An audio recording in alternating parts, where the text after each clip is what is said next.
स्वागत है किरण paramedical classes में। इस क्लास में हम लोग बात करेंगे प्रीवियस ईयर के बायोलॉजी के 18वां पेपर जो दे रहे हैं ऑब्जेक्टिव क्वेश्चन के थ्रू।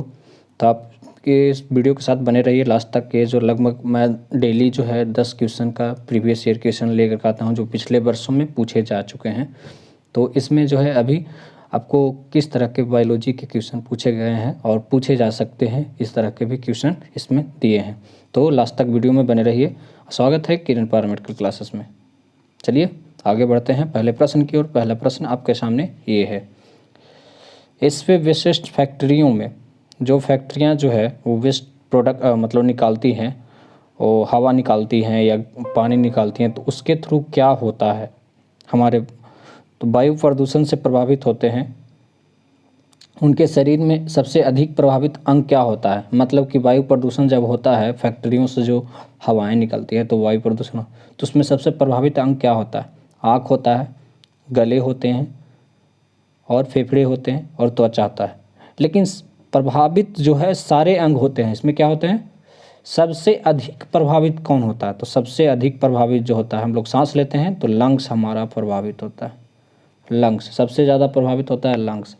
इस लंग्स को अगर ये जो होने का जो ये प्रभावित होने का जो कारण है, ये क्योंकि हम सांस जो लेते हैं लंग्स के थ्रू लेते हैं, तो लंग्स में जो गंदी हवाएं जाती है तो क्या हो सकता है, उसमें लंग्स कैंसर के होने के चांसेस भी हो सकते हैं। यानी सी नंबर ऑप्शन सही है।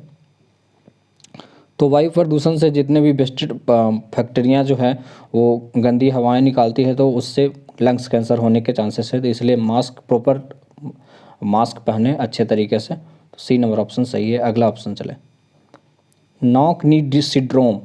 हाँ, ये नॉक नी सिंड्रोम के लिए कौन सा प्रदूषण जिम्मेवार है? नॉक नी सिंड्रोम के लिए कौन सा प्रदूषण जिम्मेवार है?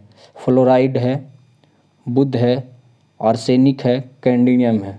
तो नॉक नी सिंड्रोम के लिए कौन सा प्रदूषण मतलब कि जिम्मेवार है? तो ये जो है ये फ्लोराइड से संबंधित है। ये क्या होता है कि एक विटामिन डी की कमी से हो जाता है। विटामिन डी अगर आपके शरीर में नहीं है तो ये हो जाएगा। ये फ्लोराइड से संबंधित है। फ्लोराइड क्या है? विटामिन डी की कमी से होता है। ये क्या, इस बीमारी में नॉक नी सिंड्रोम में क्या होता है, जब हमारे दो पैर होते हैं, हाँ ना, हमारे पास दो पैर है ना, किसी का एक पैर तो नहीं है, तो दो पैर का जो नी होता है, नी मने ठेहुना, पटेला, इसमें पार्ट होता है पटेला। तो ये नॉक नी सिंड्रोम होता है। दोनों आपस में क्या होता है, स्वेलिंग हो करके फूल करके दोनों आपस में सट जाते हैं। पैर क्या हो जाते हैं, दोनों का स्किन जो है सटना शुरू हो जाता है। तो ये क्या होता है, किस कारण होता है? फ्लोराइड के कारण।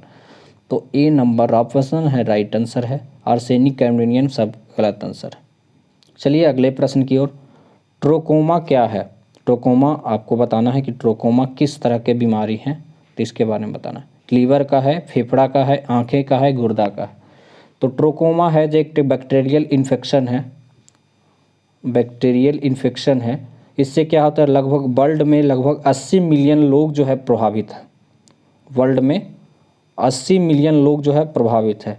80 मिलियन से ज़्यादा लोग प्रभावित है। ट्रोकोमा जो है आँख से संबंधित है।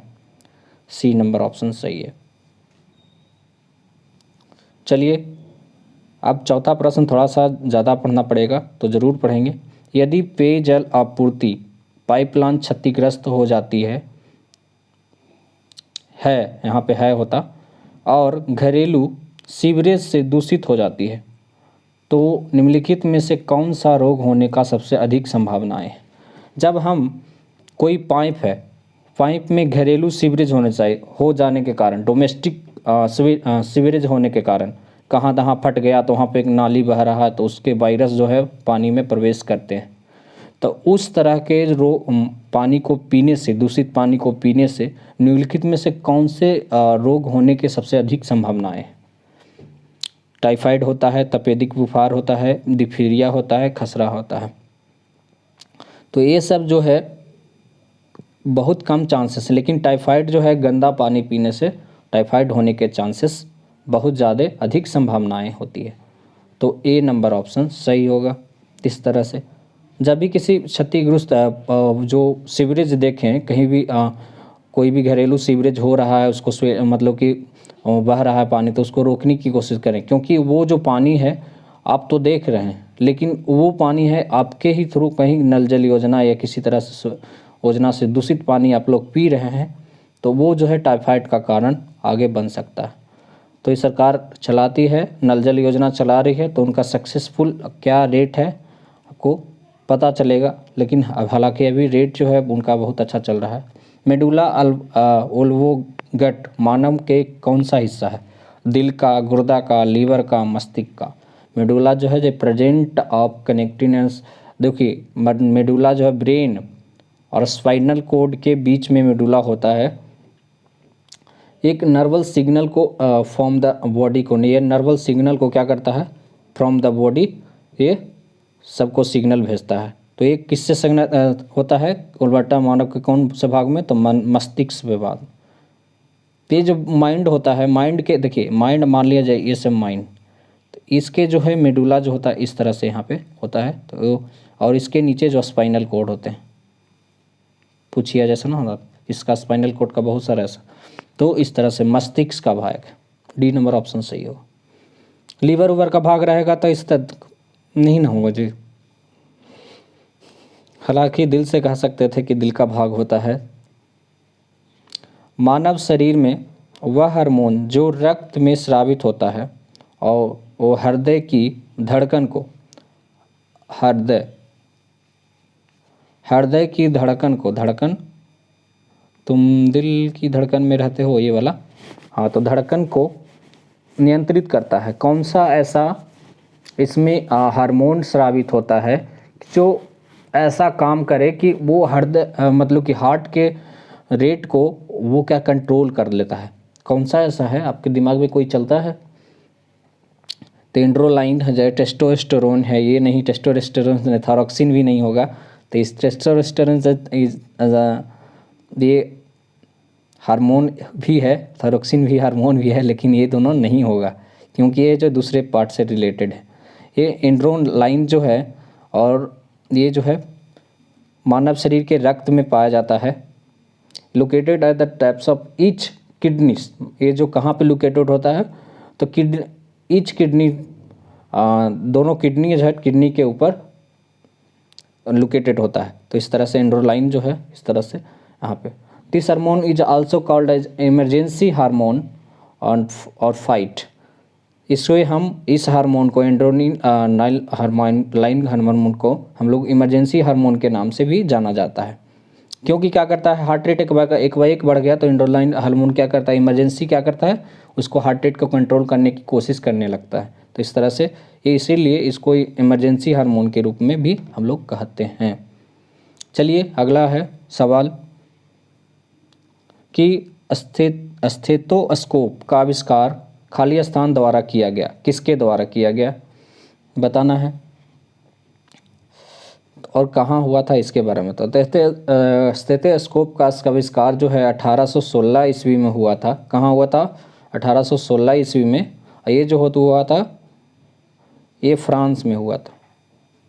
अब कौन वैज्ञानिक किया था स्टेथोस्कोप का आविष्कार? तो लायनर स्टीनर, Rene Laennec, William Einthoven, and इनमें से कोई नहीं। किसमें जो है आपको है वो मतलब किसने किया था?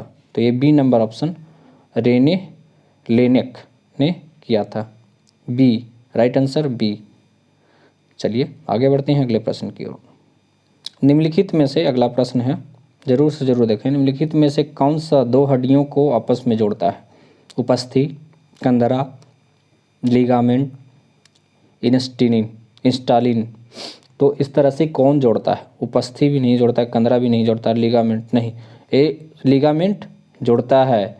एक दो हड्डियों को मान लिया जाए एक ये हड्डी एक ये हड्डी, तो दोनों को एक हड्डियों को एक हड्डी बना देना, एक ही हड्डी बना देना, तो क्या करता है? लिगामेंट करता है काम। Made of the connective tissue से, कनेक्टिव टिश्यू से मिलकर के बना होता है, ठीक है। तो ये दोनों हड्डियों को एक साथ मिला करके जोड़ देना। तो मान लीजिए एक हड्डी इधर से आ रहा है, एक हड्डी इधर से आ रहा है, तो दोनों के बीच में जोड़ेगा कौन इसको? Connective tissue. तो लिगामेंट जो होते हैं इसको जोड़ते हैं, समझे? यहाँ पर इस तरह से होता है। चलिए अगला प्रश्न है, अगला पेप्सिन एक पाचक एंजाइम का उत्पादन है, खाली स्थान में होता है।